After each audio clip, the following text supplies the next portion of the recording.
Bonjour tout le monde, mon nom est Julien Brault, cofondateur de Arbeacon. Aujourd'hui, je vais vous parler de l'industrie automobile, plus spécifiquement en Amérique du Nord.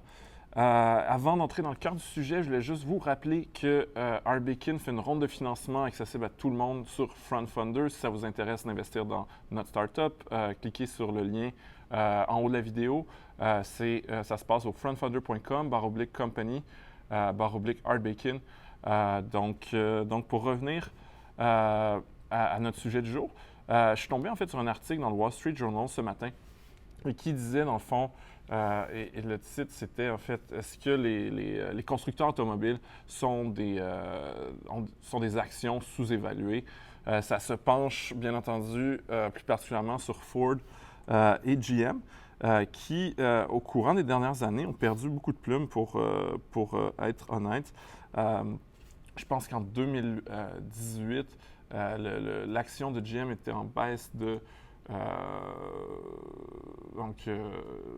L'action de GM était en baisse de 18 celle de Ford de 39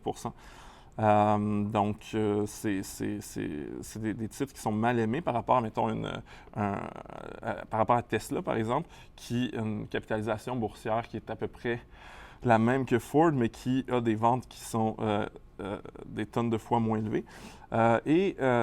Il y avait deux raisons pour lesquelles Wall Street Journal se penchait sur Ford et GM comme titre sous-évalué.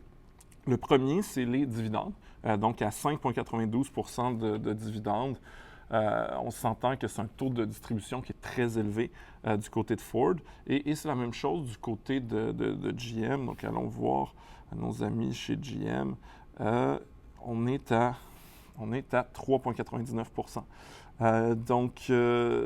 et ça fait aussi des ratios cours-bénéfices très, très bas. Donc, on est à 6,20 du côté de GM. Revenons à Ford, je n'ai pas la mémoire, je pense qu'il était à 13.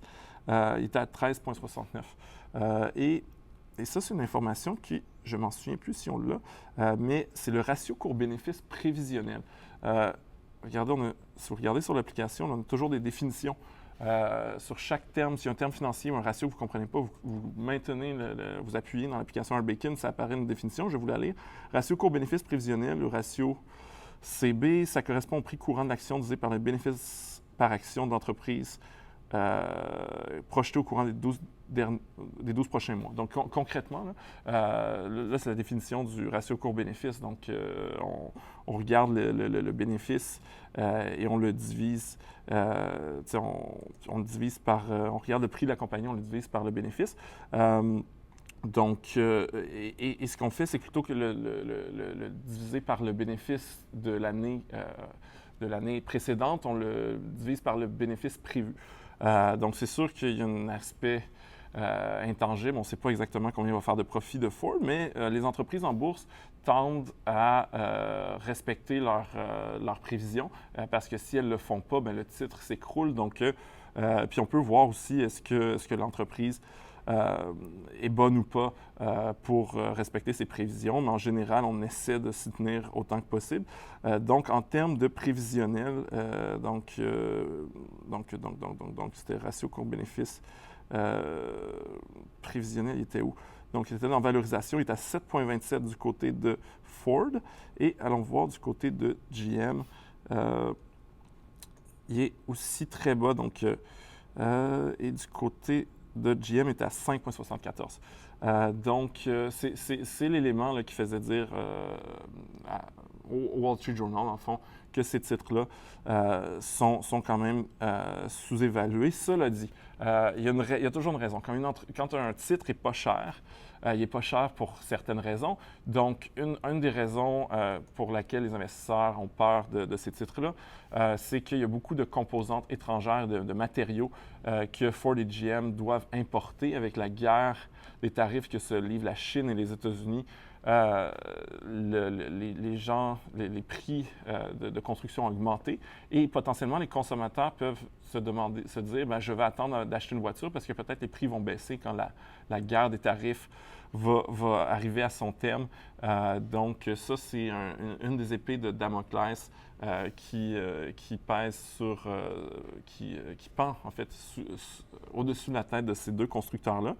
Mais ça reste. Puis, tu sais, si on regarde la menace Tesla, ben, tu sais, du côté de GM, on investit massivement dans les voitures sans conducteur. Du côté de Ford, je pense qu'il y a des investissements qui se font, mais c'est moins direct. Mais la question, c'est est-ce que vous pensez que... puis, tu sais, on va regarder les ventes d'entreprises. Là, on est chez GM. Donc, tu sais, on parle de revenus de 145 milliards. Et allons voir, juste pour s'amuser, Tesla.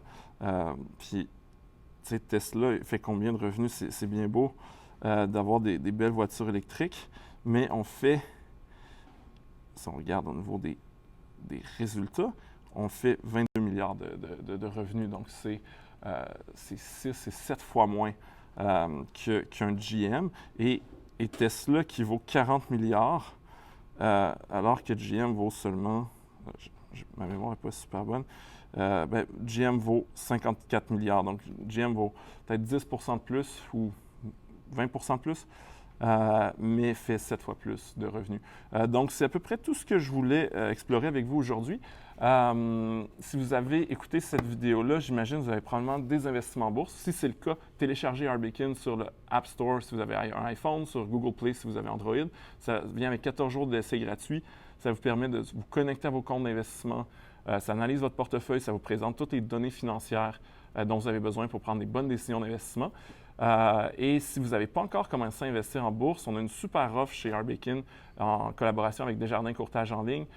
C'est disponible au arbekin.ca/Desjardins et ça vient avec 10 transactions gratuites, 1 an de congé de frais de gestion, 3 mois d'abonnement à notre super application mobile et un accès à notre cours en ligne sur l'investissement. Donc sur ce, je vous souhaite une bonne journée.